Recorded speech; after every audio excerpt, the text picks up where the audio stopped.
Thank you for joining me on the Southwest Florida Business Podcast. I'm Chris, your host, and today I'm joined by KJ from SuperSci, and we cover quite a bit. We go over what SuperSci is, what they're doing in order to address some of the voids that are happening in science learning in elementary schools especially. We touch on the software and also the pilot program. So if you're in education or you're a parent that's interested in your kids' education on the science front, reach out to them to learn more about how you can get involved with that and what they've got going on. So enjoy.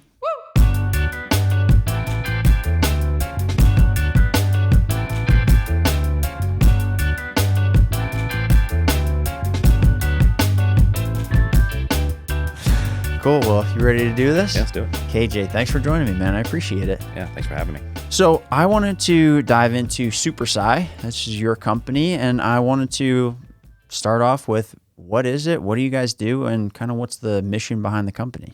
Yeah, sure. So SuperSci is an online science curriculum, mostly at the moment geared towards grade school students. So if you have any grade school kids or, understand kind of what the learning environment is right now, a lot of the movement is to technology. Sure. Here in Lee County, every student that walks into a middle school is handed a Chromebook in 6th grade. Okay. So there's a lot of hands-on, not only learning computer skills, but also having homework tools, having in-class tools, bell work as they call it sometimes. So SuperSci is there to fill the void of what we found in the market. Most of the time, a lot of these technologies that are out there at the moment are geared towards ELA, so English and Language Arts, or math. Not science, though. Not science. Okay. And so what is that void that you guys found? So there's a couple of places, right? So one, time in the classroom is very valuable. And so when you're talking about teaching time, teachers have to kind of, work that labyrinth of being able to get all of the content that they need into the class. For the most part, until you reach 5th grade, you are not going to be tested on any subject other than reading and math. So there's a process that's called formative assessment. Formative assessment is the process of taking different examinations and different assessments throughout the term so that, one, we can determine how the student is performing and are they getting the gains that they need. Sure. But also we can look at teaching effectiveness, right? So, for example, if all students miss question number 7, maybe we didn't teach it right. Maybe we need to go back and learn that better, right? So it's a twofold thing. It's a student assessment, but it's also a curriculum or a teaching method assessment in a way. So you have to have great content and great curriculum for this first, right? Sure. The students have to have gains. The students have to do well. From that point, yes, there are a lot of administrative functions that start to be looked at the principal level, at the director level, at the district level, or at the state Department of Education level. That, we start to look at, regions that you might not, hotspots, right? Sure. Or cold spots, if you wish. Sure. Areas that, students might be underperforming, areas that we might be able to push in with software, or maybe push in with dollars, or push in with more educators to be able to try to fill that gap. So the idea that science, for the most part, is one of the subjects that really does not have a ton of time in the classroom. Also, when you look at how people learn science best, they learn science best by doing. Yeah, so it's a hands-on. Think your science fair project, right? When you were in 4th grade, right? They're walking you through the scientific method, right? It's a hands-on project. You probably can recall what you did back in 4th grade, right? Sure. It was impactful. It was meaningful. Science is one of those things where most people prefer to learn by doing.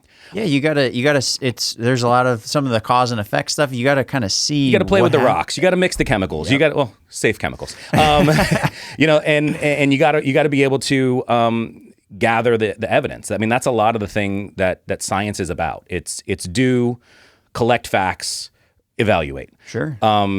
Also, one of the changes that has happened recently is, because there's not a lot of time for science, what they're trying to do is work science into content reading. So if you have to read something for class as part of your language arts or your reading class, why have it not be about the solar system, plants, right? Sure. That counts as science time. But what you're saying, and I'm assuming maybe what you guys are finding with these assessments, is that it's not really the gateway to understanding science. Students are reading to get the correct score on the ELA assignment.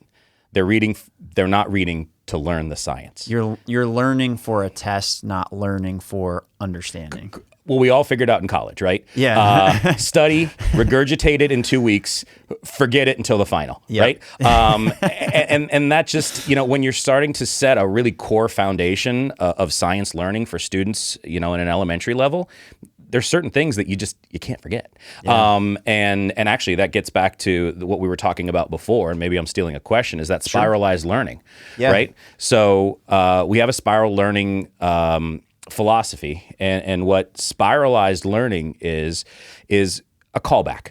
So what you're going to do is call back things that you should have learned in second grade, third grade, fourth grade, and continue to make sure that you have those foundations, those building blocks of good science education.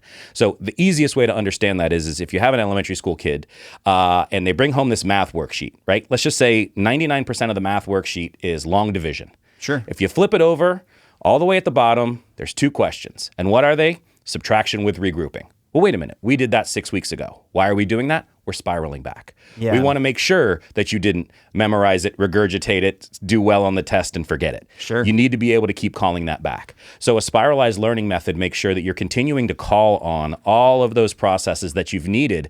So why do I need to know what is happening in an atom? What is happening from there? Sure. Well, some of that stuff was learned in second or third or fourth grade. And because we're not testing it until fifth grade, we need to make sure that we're constantly calling back all of those facts, because we didn't get an end of year assessment for second grade. We didn't get an end of year assessment for third grade. So oftentimes you sit there and you get a test at the end of fifth grade and they're like, wow, this kid's been behind in the science the whole time. Yep. And because we haven't been doing formative assessment throughout the semester, or a summative assessment at the end of the term, though, so if you're here in Florida, the FSA, right, sure. At the end of the year, or an end of course exam, sometimes they call it if it's for high school credit, we're kind of flying blind. Okay. Until that student takes that test in fifth grade. And that test in fifth grade is really, really important. So not only is it important for the student, right? So that's going to determine whether or not they're on a fast track or an advanced track in middle school, or if they are going to be in an on-level track. And there's nothing wrong with being in an on-level track. It's just going to be taught differently, right? Yeah. And maybe we need to cover more of those foundations. Maybe we need to do things a little bit differently. So it's important for the student because it's going to set them up and place them in the right class to be able to benefit their education best. Sure. The other thing is as we talked about before, evaluate the teachers, evaluate the schools, evaluate the district. I mean, everybody's talking, is it an A school? Is it a B school? Is it a C school? This is where that data is coming from. And this is where that grading is coming from. The data feeds the grading, right? Got it. And they only have pretty much like one point for that metric? For science, it's fifth grade. Now, ELA, math, they're starting in second grade, third grade, fourth grade. Writing, it's starting a lot earlier. So that stopgap happens a lot sooner in those subjects. Sure. In science, it's fifth grade, here we go. Well, what have you been doing for the last 6 years while you've been in primary school, right? Sure. And there's been so much emphasis on ELA and reading that it encompasses usually about 90% of the educational time. Okay. And so that's classroom one of the time. I mean, we're not talking about specials. Okay. PE, art, STEM, music, all those specials, that's not classroom time. That's time for specials. So if you're in your class with your main teacher in elementary school, 90% of the time you're most likely going to spend on English, language arts, reading, and math. Okay. So you talk about this push from 20 years ago, 15 years ago of STEM education, science, technology, engineering, and math. You talk about that push. Math is there. the STE, not there. And so maybe they're getting a little bit of the technology because we're starting to incorporate devices very, very young now. You hand an iPhone to a 4-year-old and they know how to get to YouTube and watch, Peppa Pig video or something, right? The grandkids know more about it than the grandparents do. Correct. Yeah. Correct. If you need to fix your phone, hand it to a 10-year-old, right?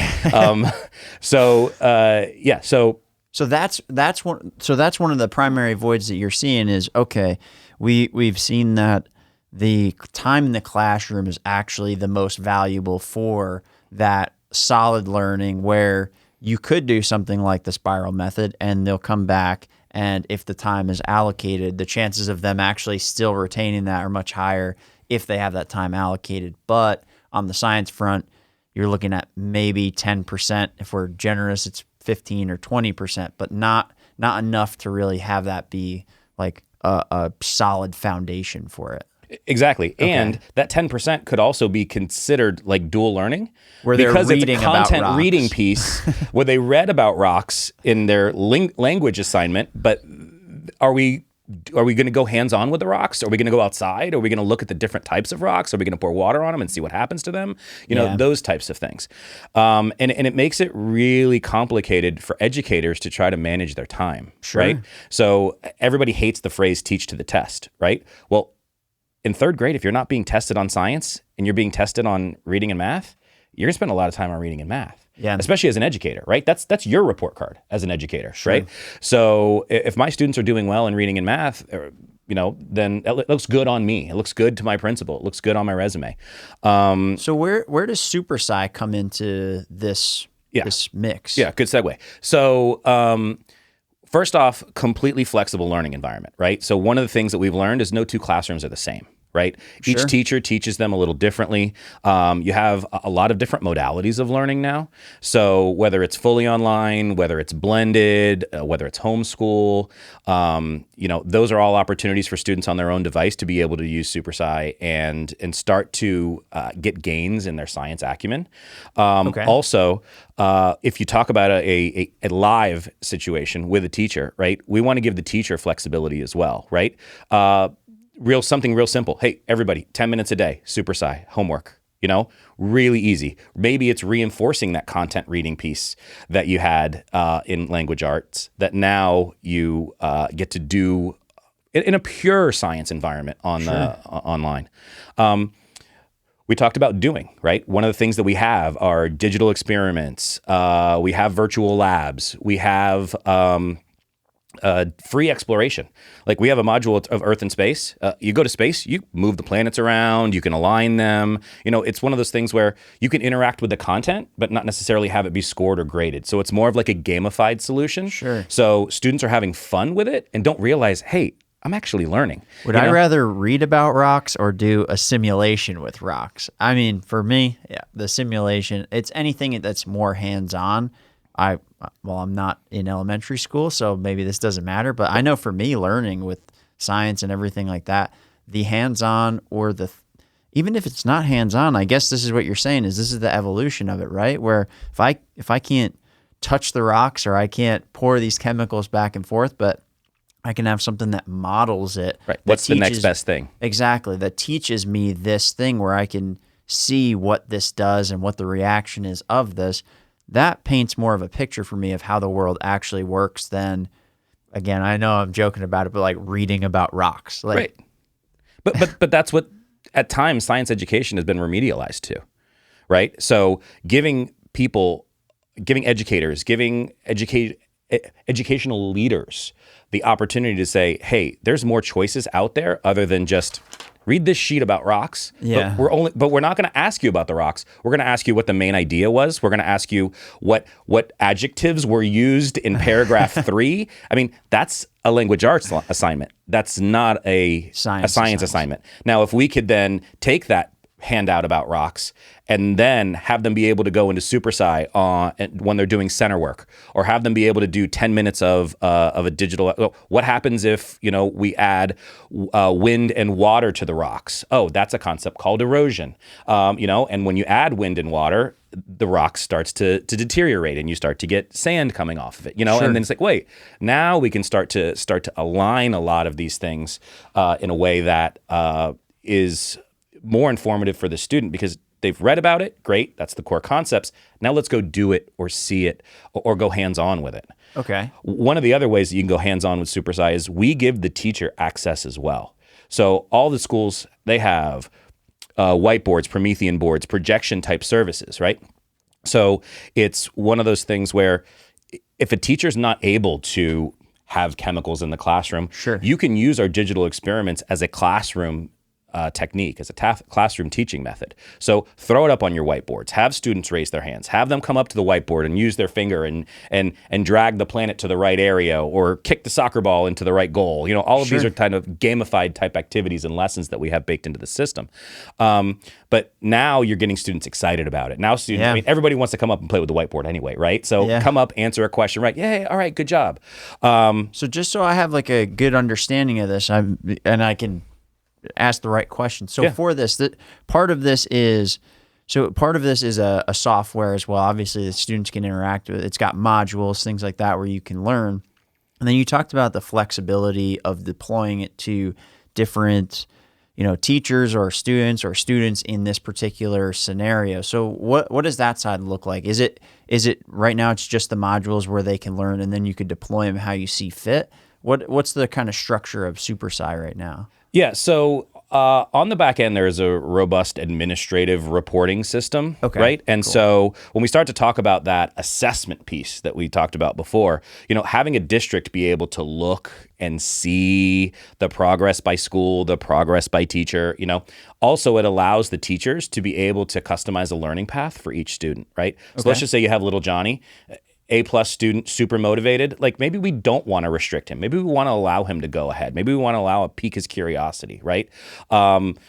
We can go ahead and open that up for him and create a learning path separate for him than we could somewhere else. A teacher could say, oh, you know what? I want to keep this student on task. Maybe I've seen that the student didn't do so hot. Maybe I want to have them redo it before we go ahead. Sure. All of that is there to be able to understand how we could serve the students best. Got it. So it's deploying it out so that way it actually works for each individual student rather than the student has to make themselves work to the overall curriculum, whatever it might be. Sure. So that way it's kind of like in an actual sense, like a No Child Left Behind type thing where it's actually they don't get left behind because you can actually tailor individually.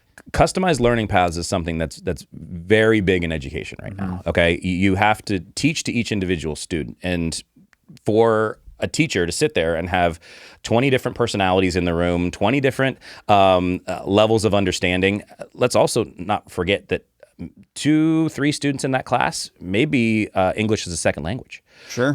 So having to teach the concept, but customize that for each individual student is something that's really complicated. One of the ways that they do that, everybody remembers Senders when they were in elementary school, right?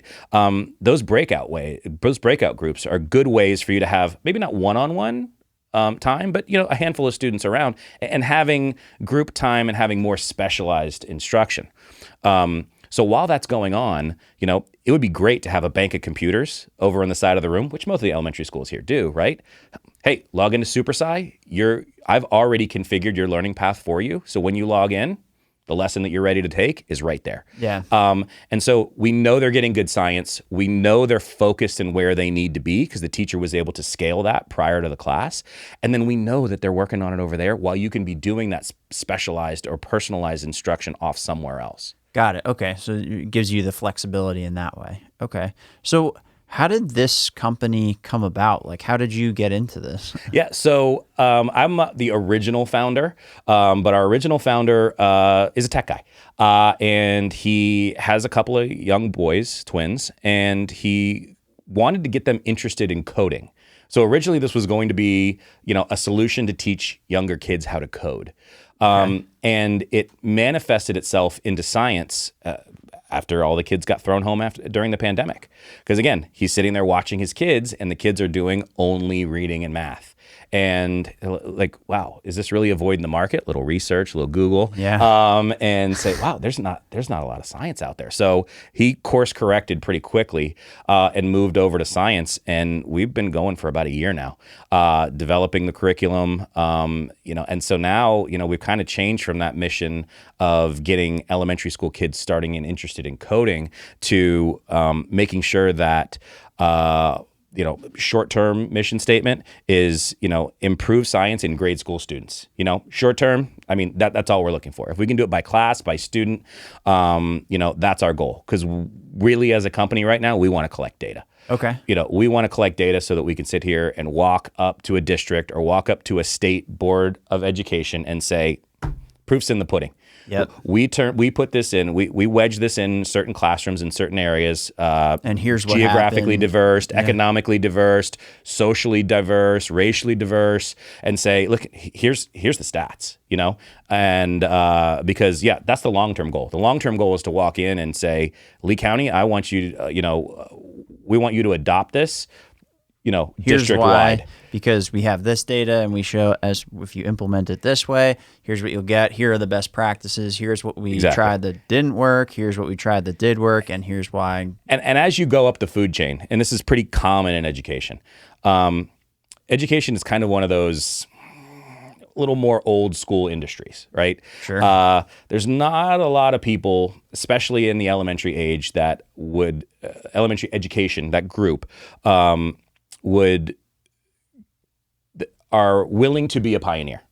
Sure. What they would rather do is say, show me 3 or 4 other schools that are using it and data verify it for me. Yeah. So you have to build with those schools. Once I maybe get a handful of schools in Lee County, then I can go to Lee County District and say, hey, I have 25% of your schools. Here's the data. Here's the research. Here's where you go. Would you like to adopt this school-wide or district-wide? Well, then until I get a handful of school districts, then I can go to the Department of Education and say, why not buy this statewide? Have this become the state preferred curriculum, manage that from the top down, but you got to start at the bottom, and you got to collect your wins where you can. Yeah, you got to prove it out. Yep. Correct. Yeah. Okay. And that's been pretty much the model of education for as long as I've been working in it, since over 10 years now. Okay. It's the one of these build but industries. verify. There's if you look at the Elon Musks of the world and Jeff Bezoses of the world, they had an idea and they went out there and they did it. Education it's a very different mindset in education. Education's iterative, right? You take what the person did before you take that research, you take that project, and you try to advance it. Yeah. And it's all about advancing knowledge, and it's also very collegial, right? We'll share knowledge so that together maybe we can do something better. We take your idea, we take my idea, we put it together, and we move forward. Sure. So when you take people that have that mindset, they want to know that what other people are doing and how they're doing with it. Yeah. And not to just paint with just a huge, really broad brush, right? There are some pioneers out there. There are some people that are willing to take a risk, but a lot of people also understand. A lot of people. Well, most of education's government. Sure, yeah. I come from the aviation space before this, so everything that you're saying in terms of how things move, it's very, very reminiscent of the aviation space. You really got to prove it out. Not many people want to be those pioneers, but if you can do something like that, then you can make some serious headway moving forward. Exactly. And education is the world of task forces. Education is the world of collective decision making. So it's one of those things where I have to show SuperSci to the gatekeeper, and if they like it, then it's like, hey, great, can you show it to 25 of my friends? Yep. And then when you get that consensus buy-in, then you have something cooking. Correct. Yeah. But then you start to have, how do I satisfy all 25 of these people? Everybody has different wants and needs and ideas. Where if you talk about, sometimes when we're in education, we talk about the real world of business. When you sell business to business, not business to education. Yeah. When you go business to business, it's something like, well, the VP made the decision, so now we're all just going to have to do it. There's not a lot of that in education. Yeah. It's very much consensus buying. Faculty are very important. Faculty's job are to teach. And so if faculty don't get what they think they need to be effective teachers, they're going to let you know. Sure. So kind of on this point, right? Yeah. So coming back to one of the questions I did have is, you've got this pilot program going now, right? So I want to kind of dive into that, and then also want to talk about some of the feedback that you're getting. So if you don't mind, let's start with the pilot program. Sure. What goes into that, and how does that work? So the pilot program is something that, I think every software company kind of does in some through. form. Correct. The nice thing about this is, if we're helping kids along the process, while, serving as a form of proof of concept, then great. know, all the better. So really what we're looking in the pilot program is to wedge this into a handful of schools. There's not much left of the school year now, right? So let's get it in there. We want to see what the student feedback is going to be. We have all these ideas, right? And development can't happen in a vacuum, right? We need prioritization, and so what are the prioritizations that can help move our roadmap in the right direction? Because otherwise we're just throwing darts at a list of features or a list of functionalities that we need to build, right? So the first thing and part of the pilot, that's hard to say. The first part of the pilot program is going to be we want reciprocity. Like we want give take. Like, be brutally honest with us. Help us configure this tool in a way that's not only going to help you, but it's going to make it massively marketable for our company. And you need that feedback. I was just talking to a guy that I work with, a buddy of mine, and he's helping out this sales company, this sales consulting company. They're creating a CRM for coaches, like sales coaches, and he brought it to my friend that I used to work with at my last company, who was very much in charge of creating the software, at least the direction, not programming it, but knowing what customers needed and what the feedback was. And he's like, yeah, I told them all this stuff, like beat him up on here, tore it apart. And the guy was like, thank you so much. This was so valuable because we didn't even know X, Y, Z that could be a problem with this. And you really need that brutal feedback, because it actually makes it where when you go to launch this stuff, you're not then spinning your wheels and wondering, what are we doing wrong? Because nobody told us. It's like, here's what we did wrong, here's what we did to fix it, and here's why it's rock solid now. So on this front, so when you're getting the feedback that you've gotten so far, I mean, what's either been the most surprising feedback that you've gotten, or there's a couple. How's it taking shape? Yeah, there's a couple. So one, I'm constantly mesmerized by how awesome kids are, right? And how intuitive they can be, and how precise they can be at times, right? So let's take one of our little activities, right? The thing's been gone over by developers time and time again. We have a QA consultant who's a licensed science coach going through it. I've been through it. Our other people in our office has been through it. We go ahead and deploy it, and the kid finds a dang bug, And it's like, and part of it is, if you keep tasting the soup while you're cooking it, you can't tell if it needs salt because you're fatigued, and so it's amazing how, the kids, and how they're finding these little things, and one of the things that one, it's awesome because we need to patch them all up. That's just part of software, right? Sure. You're going to have bugs, you're going to have glitches, you're going to constantly be massaging those. But something as simple as, I put it in front of my daughter and she goes, there's no music. And I said, okay, go ahead, give me more. And she goes, other solutions have music. And I go, oh, okay, but why is the music important to you? And she goes, well, you need music because when the music stops, the program froze and you have to reset the computer or reset the program. Yeah. And I'm like, if all kids are used to that, do we have to add music? Oh, yep. What? Added music. And an indicator that you never would have thought of without a kid's perspective. In this case, that's who the end user is, and right. and you and can that's really, that development vacuum, right? Yep. Like, how can we know how people are going to interpret, how people are going to use? We can do our best to try to anticipate everything, but you're never going to anticipate everything. Sure.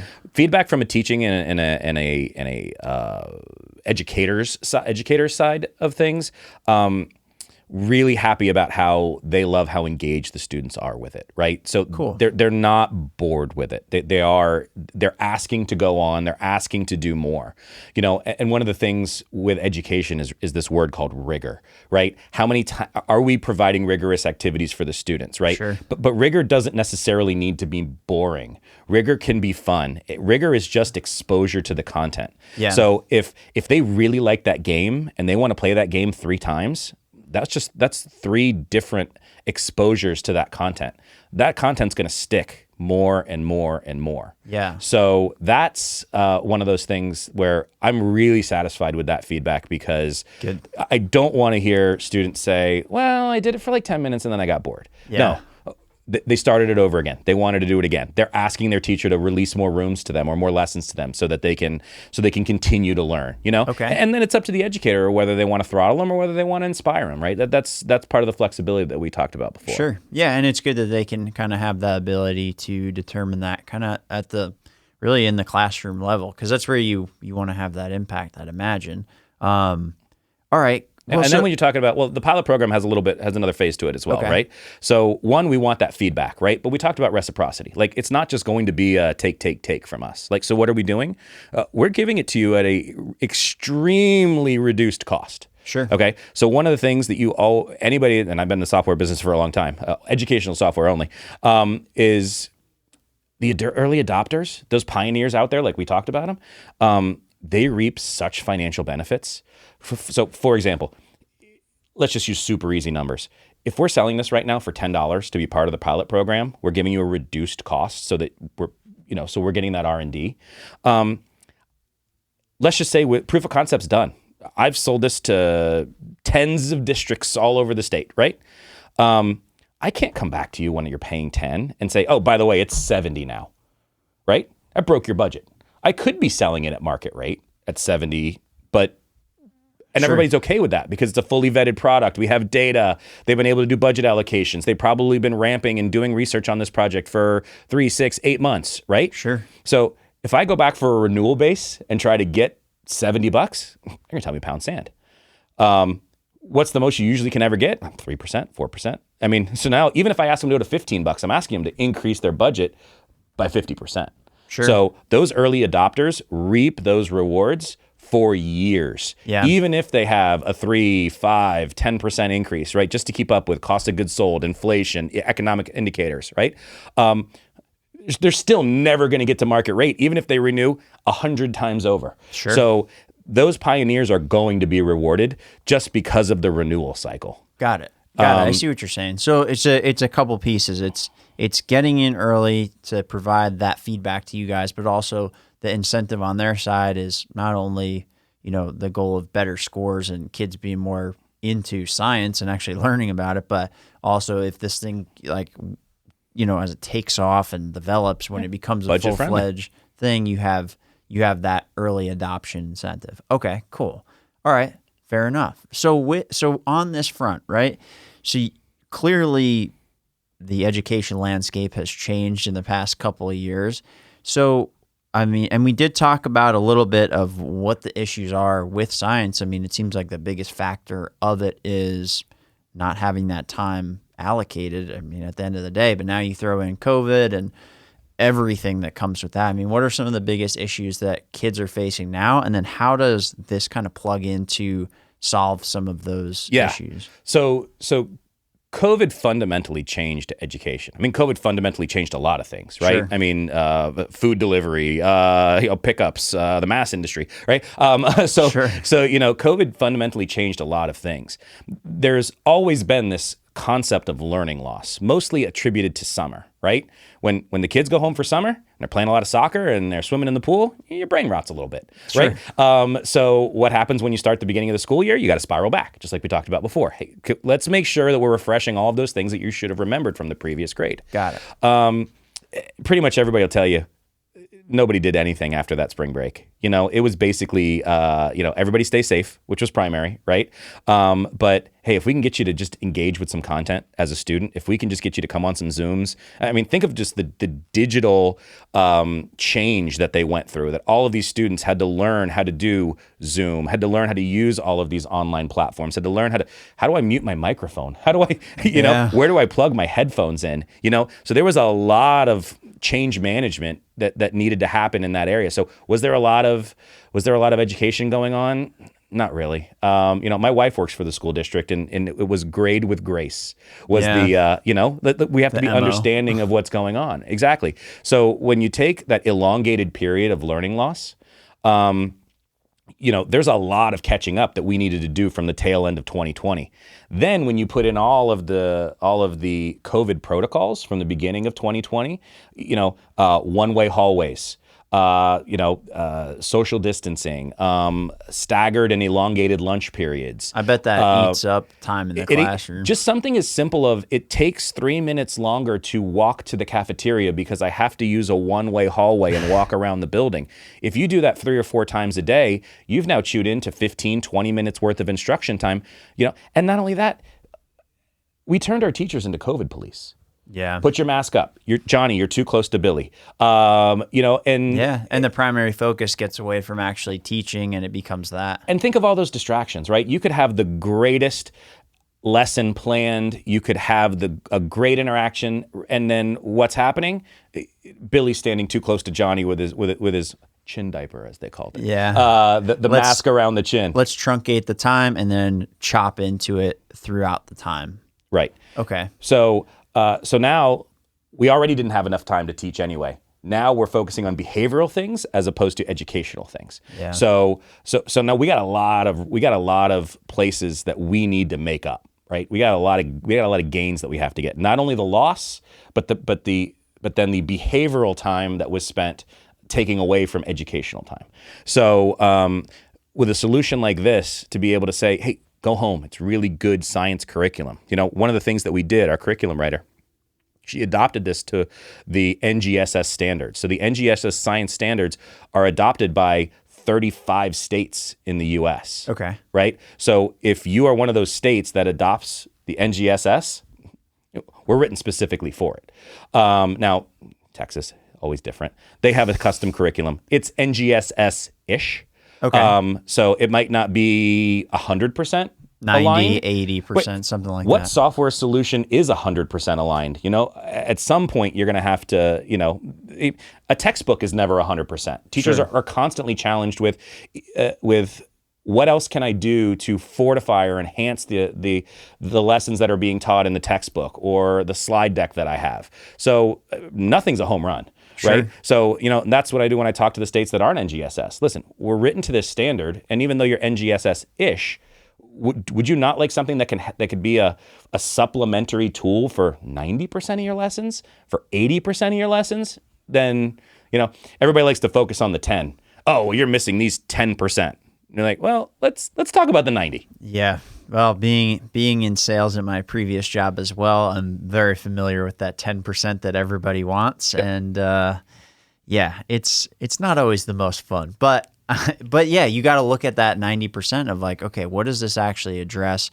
How close are we in line with this? What are we actually solving? So coming back to this piece, it seems like, just to kind of recap what you're saying, is the challenges that they're facing are, with COVID especially, is you have the remote side of things, and then when you come back, you've got all these policies in place that just really chop into these kids' time. And then from there, when they have the time to be learning, that's even getting short distractions, which does pull you out of it. I mean, there's books on this that literally talk about focused work versus distracted work, and exactly how much you can actually retain and switching back and forth between tasks. So really what you guys you're trying to do with this is, in the classroom, make it enjoyable for them to actually learn, so that way they want to, and when they go to do something sciencey, it's actually science and it's not just an adjacent filler for another subject. And then you've got these modules that they can take home, and instead of just reading a textbook or boring homework, which I liked to not do when I was going to school, then you can have something that you can actually like interact with and play with. And by getting the feedback from these kids, you can actually see what works, what's going to keep them engaged, and then what keeps them learning and moving down that path. Yeah, 100%. Okay. And then when you start to look at the landscape of education, it's not linear. Okay. Sure. There are lots of different areas that get state or government funds.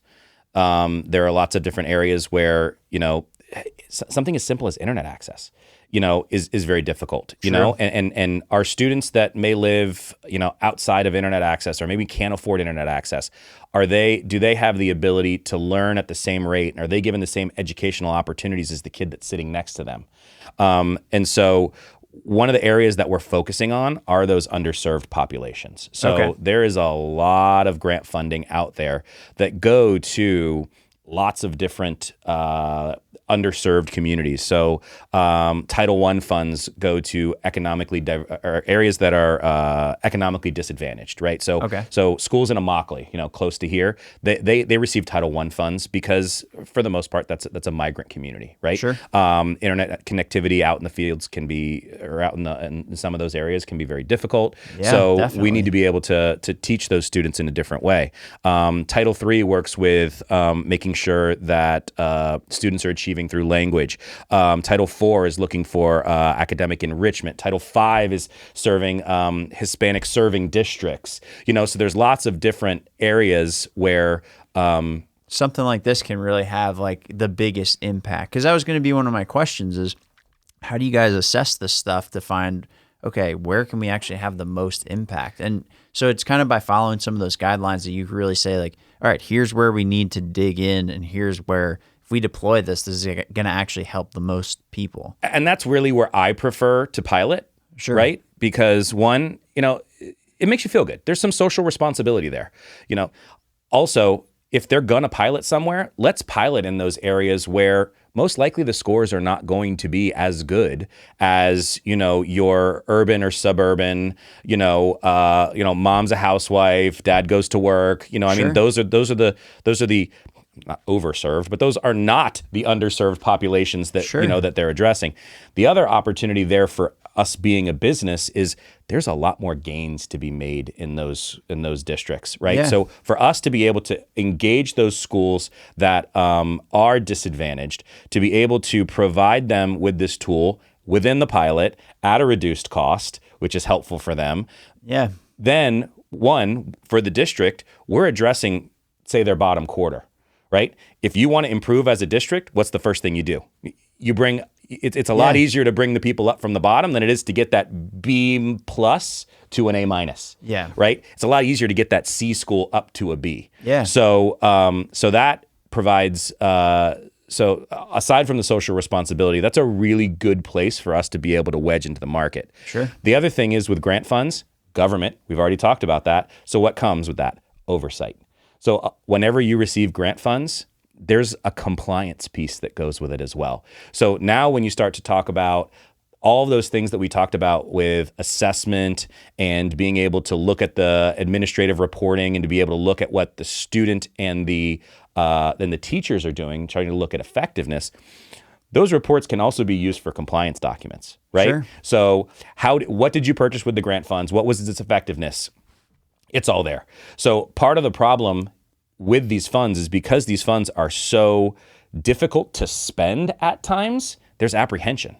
So sometimes it's just easier to say, forget it, we'll just buy textbooks, right? Because that's kind of the bailout, right? Oh, well, textbooks are going to work. I mean, textbooks have been working since, 1842, right? Yeah. Sure. Where if, and how do you provide the effectiveness of textbooks? I don't know, but that's known to be a proven educational staple. So they're not going to have the hurdles that come with it. So in this case, by setting it up with this, you can really go in, you can benefit a community that may not be able to afford what you guys are going to have in the future at the full price. They get the benefit there at a way reduced price. You guys can actually help bring up like the bottom half of the students there and really deliver like value in what you're offering to them. And then with that, you're getting, like you said, a lot of data on this stuff. So as you kind of approach compliance and these different things, I mean, you're not just working off of like, hey, look, this will work. It's, hey, this has worked. Here's the data, and here's where your concerns are, and here's how we've already addressed them. Like that kind of thing. Yeah. And then when you address the market, right? Let's just say I have Title I schools that are doing great on this. There's a formula to Title I, right? Sure. There's a way to do the compliance. There's a way to use the money. There's a way to, converse with the government about this so that you continue to get that, right? Sure. Once I get that recipe, that's my recipe for that secret sauce now. Sure. Right? So now, attention all Title I schools. Here's your easy button. Got it. This is the path that has been proven. So just follow the recipe, and here you go. And the reason you want to do that is, one, we've made it easy, but two, again, here's the data. Look at the results. So one of the big things that happened, we've talked about COVID, we've talked about education. Now when we start to combine COVID and the grants that we were talking about, the CARES Act. Everyone knows about the CARES Act. We spent trillions of dollars, I believe, trying to make sure that, first off, everybody was safe, but also to try to, resuscitate education, resuscitate business, to start to do all of those other things. So part of the CARES Act is something that was called ESSER funds. And those ESSER funds are elementary and secondary emergency relief funds. 20% of those funds are made to address learning loss. Okay. So you just can't take those CARES funds and say, we need teachers. We're going to pay for more teachers. One, it's a very irresponsible spending of temporary funds, right? Because once the funds disappear, then those jobs are gone. Then those jobs are gone, right? So what can we purchase with that in order to impact that learning loss? We're a great option for that. Software, and again, when you get back to the compliance aspect of it, the documentation aspect of it, again, back to an easy button. That's what it is. So how can we prove that we're combating learning loss? Formative assessment. In the beginning of the year, Mikey was scoring 10% on all of his assessments. He's now scoring 60% on all of his assessments. We've proved gains. Yep. And we can do that by student. Those students then aggregate up to a class. The collective classes aggregate to a school. The collective schools aggregate to a district. The collective districts aggregate to a state. All of that's higher in the hierarchy of the reporting and compliance module. Nice, very cool. All right, well, dude, this is very well thought out. This is really cool to talk about, because this is something that's not really on my radar right now, because I've got a 4-month-old, so I'm not quite at the school. Not there yet. I'm not at the It'll schooling happen yet. fast. I mean, these 4 months have blown by, so Yeah. I'm sure that tomorrow I'm going to wake up and she's going to be going to preschool or something like that. That's what it's going to feel like, at least. But it's good to know this stuff. This stuff is starting to get on my radar, so I'm trying to learn as much as possible about this. But yeah, thank you for doing this, man. I appreciate it. And before we wrap up, where can people find you, and where can people connect to get part of this program? If anybody's intrigued, you can certainly reach out to me. I mean, our website's super easy, SuperSci.com. Okay. All the standard socials, right? LinkedIn, Instagram. Contact us form. If you're an educator and you're listening to this and you want to get a demonstration, SuperSci.com, contact us form, goes directly to my phone, watch, both of my computers, the way that it always works. Sure. And we can certainly do that. If you're a parent and you are concerned about your student's science education, and you want to help open doors for us to be able to talk to your principals, talk to your district leaders, talk to your private school directors, talk to your charter school curriculum personnel. We're, especially with this pilot program, this is a really awesome opportunity to get in at a grassroots level and help a startup company, right? Sure. First off, but have that reciprocity here in the local area to say, you can help a local company. We can help the local students, and just grow together as a community. Email always is best, kj@supersci.com, super easy, no periods. Other than